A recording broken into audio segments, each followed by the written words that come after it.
Okay, Chevra, it's Zion of, and if you're listening to this, that means that it still needs to be said. Let's talk Geulah. Let's talk Geulah big time. And Masa Avosim in the bottom, so let's go back to the original Geulah. Let's go back to Geulah Mitzrayim. In Parsha B'Shalach, something fascinating happens. Am Yisrael leaves, and Hashem hardens Paro's heart, and Paro goes after Am Yisrael. With all the king's horses and all the king's men, he's chasing them down. And then all of a sudden, Am Yisrael sees, they raise their eyes and like, oh my God, Moshe Rabbeinu, like Paro's coming, everybody's coming, what are we going to do? And they're freaking out. They complain to Moshe, they say, Moshe, why did you bring us here? Like, the status quo was fine. I mean, it wasn't perfect, but like, now we're going to die. This is a much worse situation. And so Moshe Rabbeinu calms them down and he says, guys, don't worry. Hashem, like, everybody's fine. Hashem is going to fight our wars and you guys just relax. And now here's the weird part. Because then Hashem hears Moshe davening. And Hashem says, Moshe, why are you davening to me? Daber b'nei Yisrael v'yisao. Speak with b'nei Yisrael and go. Raise your staff and go.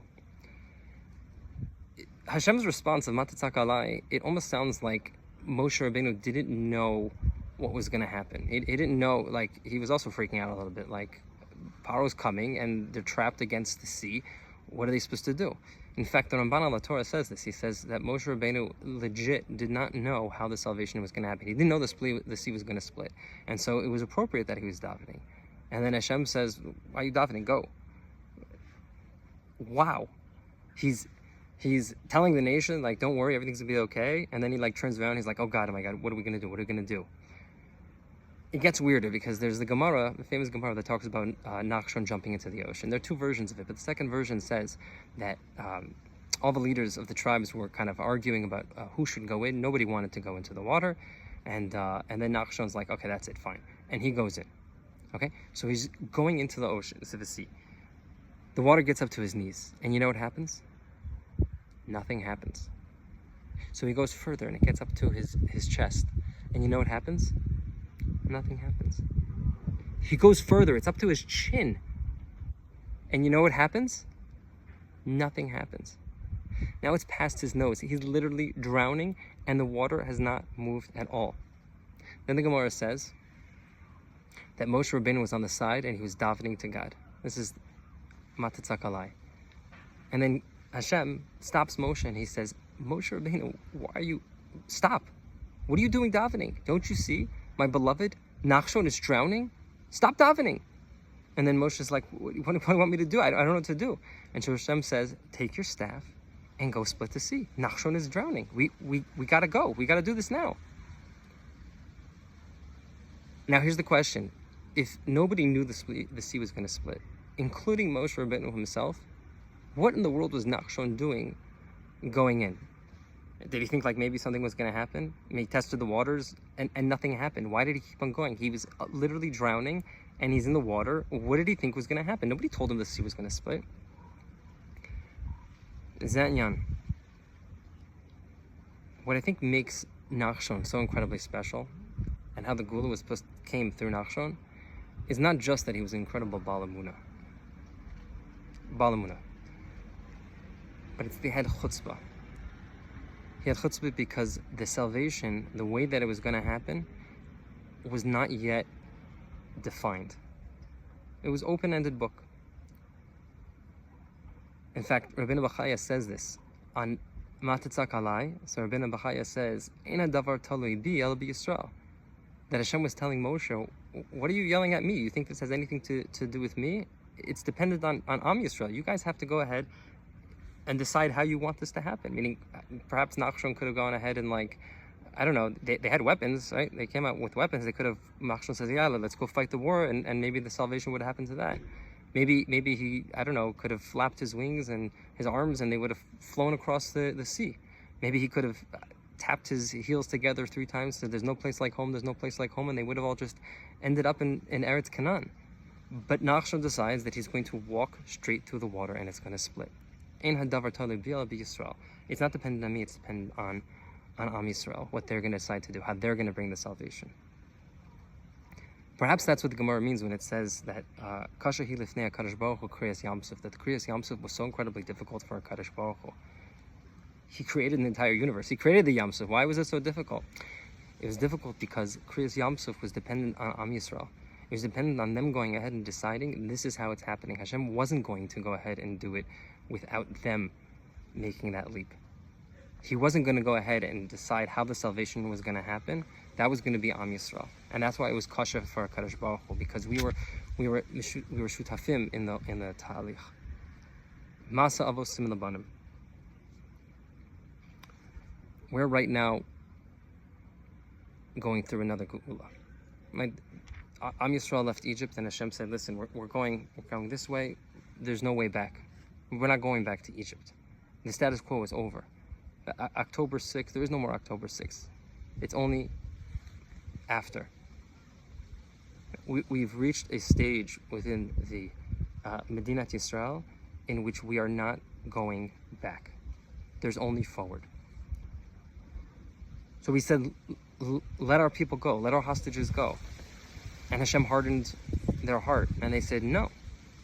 And so they were hit with makot, and Kimat Rove of Gaza was destroyed. Then Hashem hardened their heart, and they said no. We killed their firstborns, many of their leaders, of Hezbollah, of Hamas in Iran, and they said no.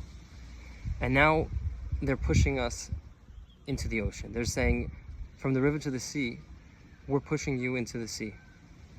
That's it. Right? And Am Yisrael is afraid, and they're crying out to God, and they're saying, help us, help us. Rightfully so.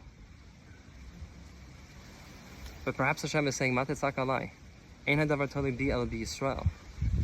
If you want this Geulah to happen, then you have to be a nachshon. Not just with emunah, you have to be a nachshon with chutzpah.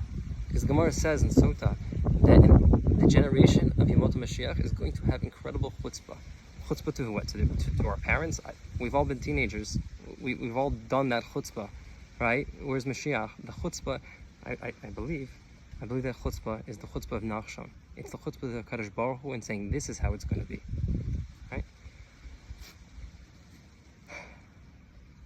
I don't know necessarily what kind of chutzpah that is. I don't know what the parallel here is of us jumping into the sea.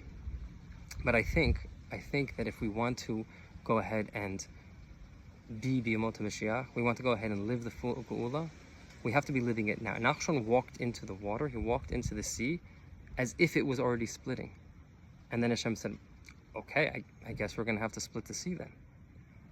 So we need to live today like it is the Geulah. Now, what does that mean practically, right? What kind of decisions would you make today if you knew that tomorrow was the full Geulah?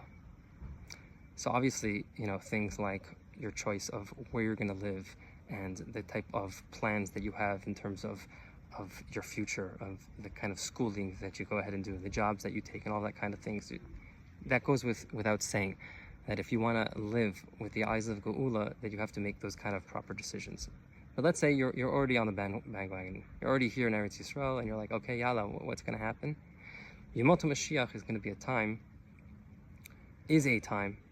in which there's dat Elokim, there's knowledge of God that spreads throughout. The no war and the peace, and that we have, plenty, fruits just growing from the trees. That's there to allow us to go ahead and know God, to learn God, and to experience God in our lives, to see God. Now, to know God doesn't just mean, in fact, I don't think it means at all that we're going to be sitting and learning Baba Kama. Oh, now, if Yemot Mashiach, I can sit and I can learn a Shev Shmaitza or a Rav Chaim. No. To know God, to know God's oneness, to experience God's oneness, His unity in this world. So let's be nachshons. Let's be nachshons, not just in our decisions of how we live our lives today, but how we see the world. That we can choose right now, to the best of our ability, to see God's oneness, to experience, to live God's oneness, and make decisions on our day as if that was already happening. That's the nachshon of jumping into the sea. That's the nachshon of saying the Geulah is happening right now. And I see as if the water is splitting. It's not split yet, but I'm going to make it split. That's the chutzpah that's needed to be Yemot Mashiach. And we're in for something big, so it's not just one nachshon. If you're listening to this, you're the Nachshon. If you hear this, then this is message for you. We need to go ahead and jump into the ocean. We need to live the Geulah right now. And B'ezrat Hashem, this Tisha B'Av will be a Simchas Torah.